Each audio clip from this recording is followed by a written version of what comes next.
It's important when we talk about diversity that we understand that we're not just talking about cultural diversity, although that's incredibly important, but we're also talking about ecumenicalism, the opportunity to ask ourselves, how does each faith tradition actually give us something to celebrate and enjoy, and how does each faith tradition actually give us something to laugh at? Because if we know anything about our own faith tradition, there's plenty of things that are funny about Presbyterians, and there's plenty of things that are really wonderful. And if we know anything about Catholics, there's plenty of things that are really funny about people that are in some ways liturgical, and some things that are really wacky.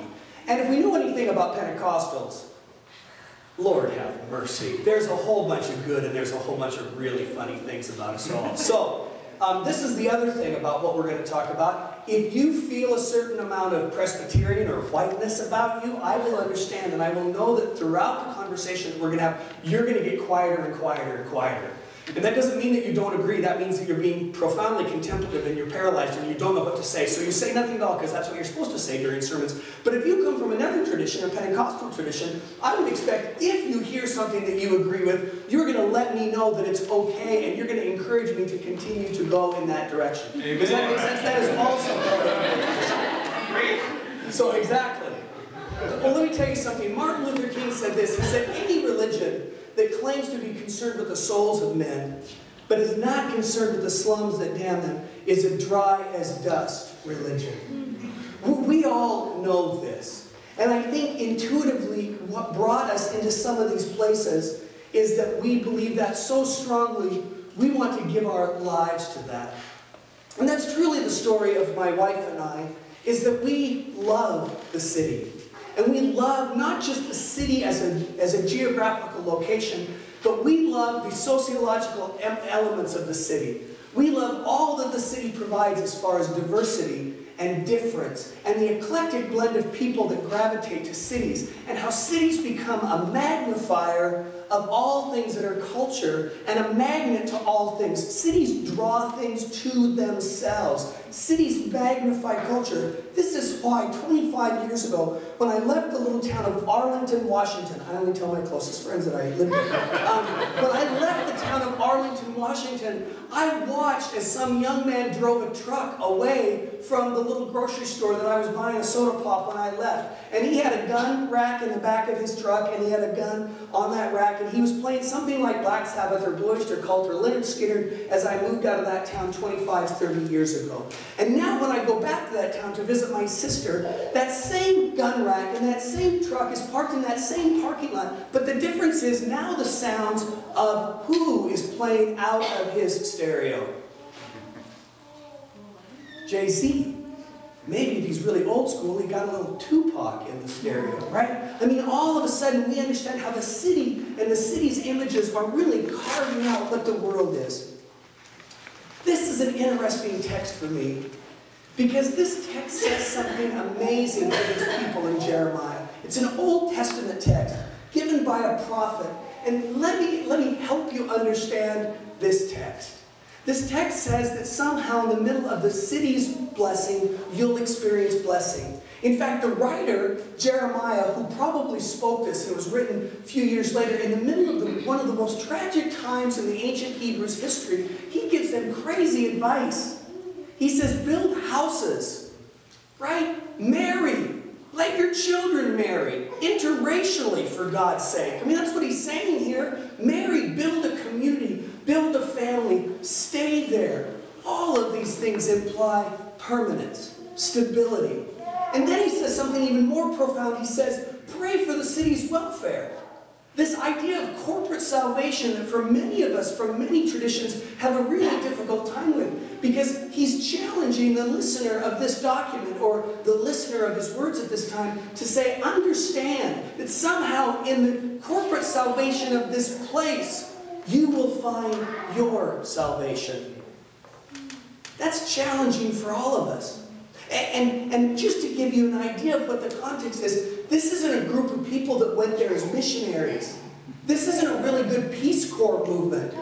These are refugees. These people, this is what you did to people when you want to humiliate them, when you want to destroy a community of people. You pull the best and the brightest out of Jerusalem, all their theologians, all their politicians, all their civic leaders, all of their business leaders are yanked from Jerusalem and they're dragged into Babylon.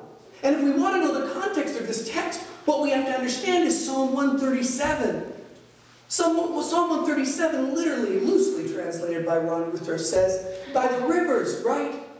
As we walked into Babylon by the river, we laid up our harps. We gave up our ways of worshiping. And we began to march into exile. And we knew that the synagogue, right, the temple that we left in Jerusalem, we would never see again. Everything that was familiar to us about the way we lived our lives, the political systems we had, the civic ways in which we engaged with each other, the religious systems that gave us hope, they're all gone. They're gone at this point. And here's a group of ancient Hebrew people dragged into exile. And then the Babylonians, they say something. Do you remember Psalm 137? Go ahead. Sing us one of those songs. Sing us one of those songs that you used to sing. You're really good at that worshiping thing, right? You're ancient Hebrew people. You're monotheistic. You understand that you serve the only God. Sing about your God now as you walk across the river into exile. And they did what we do. They said, how do we sing the Lord's song in a strange land? How do we gravitate? How do we learn to do God's work and to God's will in a place that is so unfamiliar, so disorienting?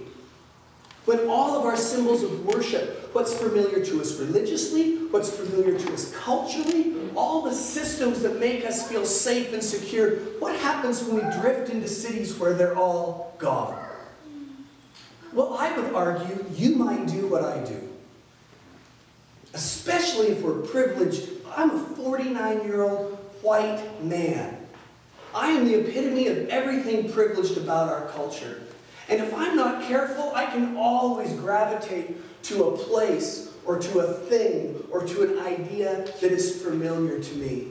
And when I get yanked into wilderness, when I get yanked into exile, when I get yanked into cities that are foreign and different than me, it's easy for me to go, oh, I just need to find a happy place where things are far more similar than they are right now.